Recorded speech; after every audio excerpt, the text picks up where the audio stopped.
गेल्या अनेक दिवसांपासून तीर्थक्षेत्र पंढरपूरमध्ये प्रस्तावित कॉरिडॉर हा चर्चेचा विषय बनलाय। स्थानिक पंढरपूरकरांचा या कॉरिडॉरला विरोध असल्यामुळं वेळोवेळी हा कॉरिडॉर वादाच्या भोवऱ्यात सापडलेला होता। मात्र आता नगराध्यक्षा प्रणिताताई भालके यांनी या प्रस्तावित कॉरिडॉर प्रोजेक्टला धक्का दिल्याचं पाहायला मिळतंय। पंढरपुरात होणाऱ्या या प्रस्तावित कॉरिडॉरसाठी पंढरपूर नगरपालिकेच्या अर्थसंकल्पामध्ये 10 कोटींची तरतूद करण्यात आलेली होती। ही तरतूद ज्यावेळी पंढरपूर नगर परिषदेवर प्रशासकीय अधिकाऱ्यांचं राज्य होतं त्यावेळी करण्यात आलेली होती।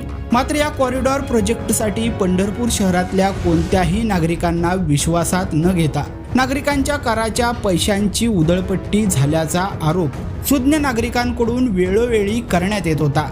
मात्र आता पंढरपूर नगर परिषदेवर नगराध्यक्षपदी प्रणिता भालके यांनी सूत्रे ताब्यात घेतल्यानंतर प्रशासकीय अधिकाऱ्यांच्या या मनमानीला चाप लावत पंढरपूर कॉरिडॉरसाठी नगर परिषदेने मंजूर केलेल्या 10 कोटी रुपयांच्या प्रस्तावाला आता स्थगिती दिली आहे। अगदी काहीच दिवसांपूर्वी नगराध्यक्षा प्रणिता भालके यांनी उपमुख्यमंत्री सुनेत्राताई पवार यांची भेट घेऊन पंढरपुरातील कॉरिडॉरमध्ये बाधित होणाऱ्या नागरिकांशी चर्चा करून त्यांना प्रशासनाकडून विश्वासात घेऊनच हा प्रोजेक्ट राबवण्यात यावा अशी मागणी केलेली होती।